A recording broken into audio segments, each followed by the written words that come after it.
Most people assume old money is frugal. This is one of the most persistent misunderstandings about generational wealth, and it survives because the evidence appears to support it. The car is old. The house, from the street, looks unassuming.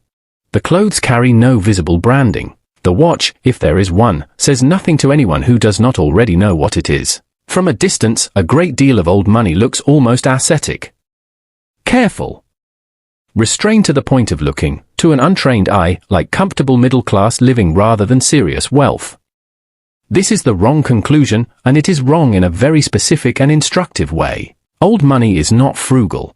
Old money is selective, and the selection itself is the lesson, because where a family chooses to spend without limit tells you more about what it actually values than any number on any balance sheet ever could. The frugality is real, but it is local. It applies to categories that do not matter. The categories that do matter receive a different treatment entirely, and the spending in those categories is not modest. It is not careful. It is, by any reasonable measure, lavish. The difference is that it is lavish in places the rest of the world has been trained not to look. Here are 10 of those places. 10 categories where the old money instinct, so famously cautious everywhere else, simply stops counting. And in each case, the reason why is more interesting than the spending itself. Number 1. Land. Not the house. The land. This distinction matters more than almost any other on this list, because new money buys houses and old money buys acreage, and the difference in mindset between those two purchases is enormous. A house is an asset with a roof and a resale value and a square footage figure that can be compared against other houses. Land, real land, hundreds of acres of it, working farmland or forest or river frontage or simply open ground that produces nothing and is maintained for no purpose other than existing exactly as it is, does not behave like an asset in the conventional sense. It behaves like a position. It cannot be replicated. It cannot be built elsewhere. Once the surrounding parcels are developed, once the watershed is altered, once the access points are paved over, the specific quality of that specific tract is gone permanently, and no amount of money assembled afterward can recreate it. This is why old money will spend without flinching to acquire the adjoining 200 acres that produce no income and serve no obvious function beyond ensuring that nothing changes. The expense is not the point. The control is the point. Land bought this way is not an investment in the financial sense. It is an investment in permanence, in the ability to look out the same window in 40 years and see the same tree line, and that kind of certainty has never been available at a discount. Number 2. Restoration. A new money family that buys an old property tends, eventually, to modernize it.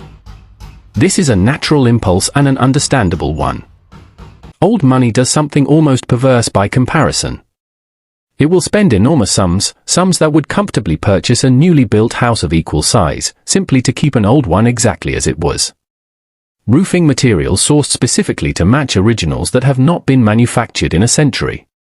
Plasterers brought in from overseas because the particular technique used on a ceiling was lost domestically 2 generations ago.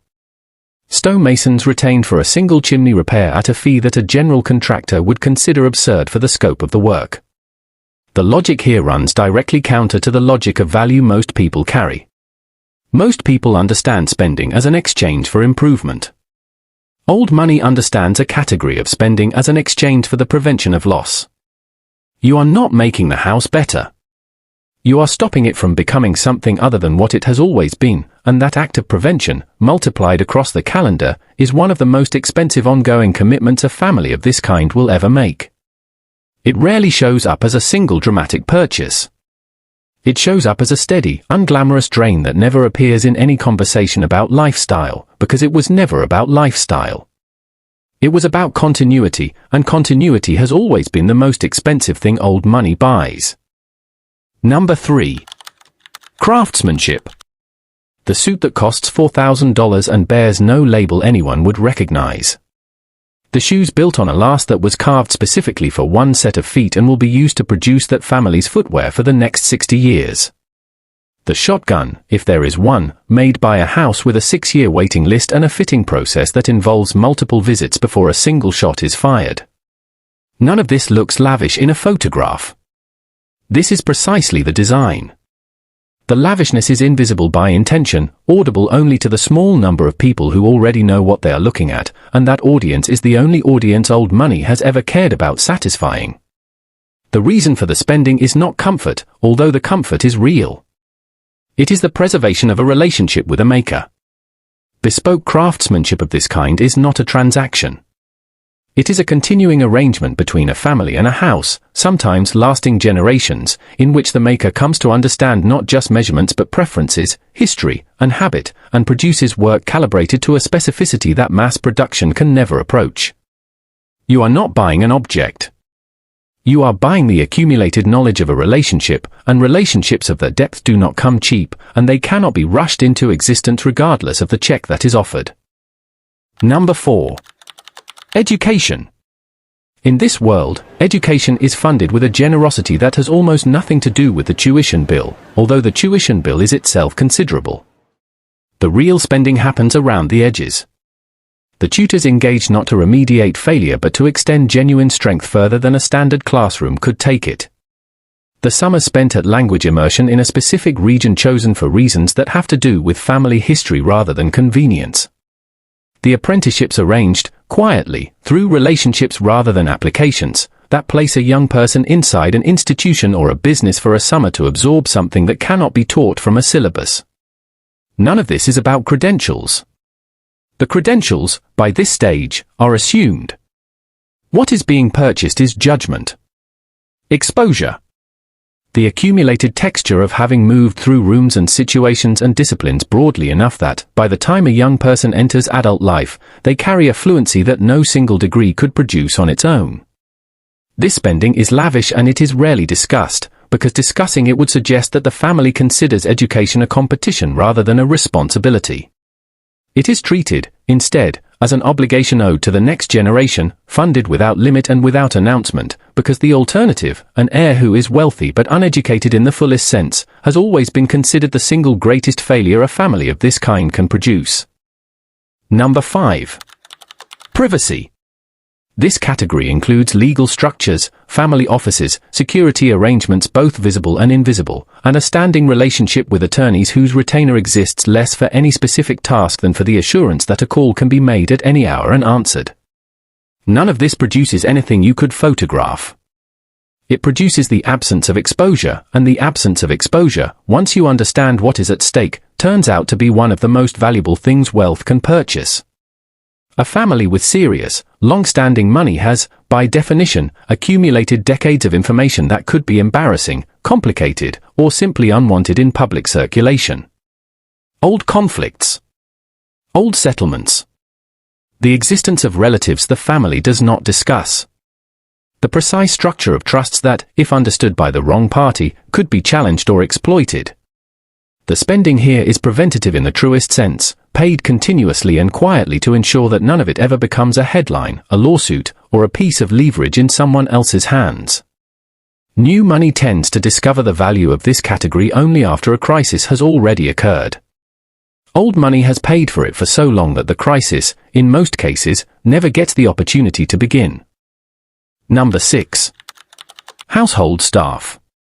This is a category of spending that looks, on its surface, like simple labor cost, and is in fact something closer to an investment in institutional memory. It is not unusual, in families of this kind, for a housekeeper to have worked for the family for 30 years, for a groundskeeper's position to have effectively passed from father to son across 2 generations, for a driver to have known 3 generations of children before any of them learned to drive themselves.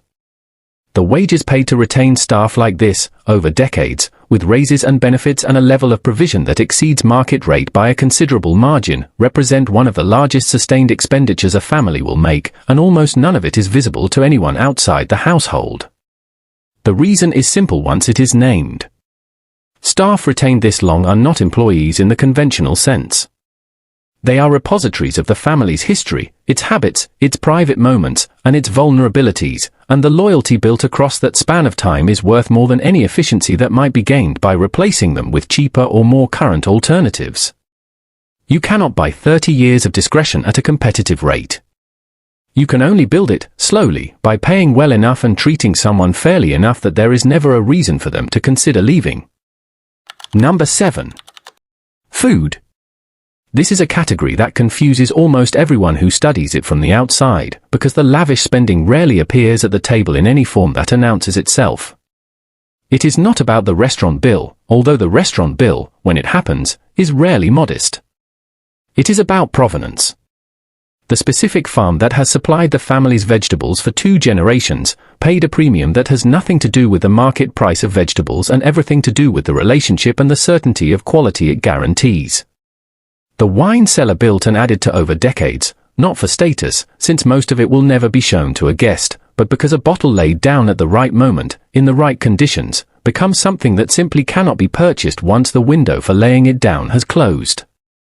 The decision to maintain a kitchen garden that costs more in labor than it would ever save in grocery bills, because the value being purchased is not the produce but the continuity of a family eating, across generations, from the same patch of ground. This is, in its own way, the same logic as the land and the restoration. The spending exists to preserve a relationship with time itself, and time, once spent, cannot be bought back at any price, which is precisely why the spending begins so early and never really stops. Number 8. Health. This belongs on this list in a form that has nothing to do with the gym memberships or wellness retreats associated with newer wealth. The spending here is quiet and continuous. A relationship with a physician, sometimes a specific family doctor retained across decades, who knows the medical history of 3 generations well enough to catch what a stranger would miss. Preventative screening pursued not occasionally but as a standing, scheduled practice, beginning early in life and never lapsing. Specialists consulted before a problem becomes serious rather than after. None of this produces a dramatic invoice that anyone discusses at a dinner party. It produces something far more valuable, which is the extension and protection of the thing that ultimately makes every other category on this list worth anything at all. A family that loses a generation early loses more than a person. It loses decades of continuity that took just as long to build as anything else on this list, and old money has always understood that no expenditure protects the rest of the structure more effectively than the quiet, unglamorous maintenance of the people inside it. Number 9. Time. Time, as a purchased commodity, deserves its own place here, distinct from everything that has come before it. This is the spending behind the second and third properties that sit empty for most of the year, behind the boat that requires a full-time crew to maintain and is used for perhaps 6 weeks of actual sailing, behind the standing arrangement that allows a family to disappear, fully and completely, for a month at a stretch without a single obligation following them. None of this produces income. Much of it actively loses money when measured against the alternative of selling the asset and investing the proceeds. The purchase being made is not a property or a vessel. It is the removed friction between wanting to be somewhere and being there, maintained permanently, at considerable expense, so that the family is never more than a short distance from the kind of stillness that cannot be manufactured on short notice. This is among the most invisible categories on the entire list, because the infrastructure exists specifically to be unremarkable to the people using it. A property maintained year-round so that arrival requires no preparation. Staff retained specifically so that the family experiences none of the friction of opening or closing a house. The lavishness is not in the destination. It is in the seamlessness, and seamlessness of this kind, sustained across decades, is one of the most expensive things that exists. Number 10. Philanthropy. Though calling it that slightly understates what is actually happening. The giving here is not the giving of a single large gift attached to a building and a press release. It is the steady, compounding funding of an institution across generations, a hospital wing endowed by a grandfather and expanded by a grandchild, a research chair funded in perpetuity, a foundation whose mandate has not changed in 80 years because changing it was never considered necessary. The amounts involved, totaled across a lifetime and then across generations, frequently exceed every other category on this list combined, and yet the family rarely discusses it, rarely seeks credit for it beyond the plaque that was placed once and has not needed updating since. The reason this spending happens at this scale is the same reason behind nearly everything else on this list. It is not about the recipient institution, though the institution benefits enormously and genuinely. It is about the family's relationship to time, to legacy, to the question of what remains after every individual member of the family has died. A name on a hospital wing is not vanity in the way it is sometimes assumed to be. It is an attempt, the only attempt available to any of us, to extend a family's presence into a future none of its current members will live to see, and old money has always been willing to pay an extraordinary price for that single, specific kind of permanence. What unites all 10 of these categories, once you set them side by side, is the same quality you would find in almost everything this channel has examined about old money behavior. The spending exists wherever permanence is being purchased, and it disappears almost entirely wherever the only thing being purchased is attention.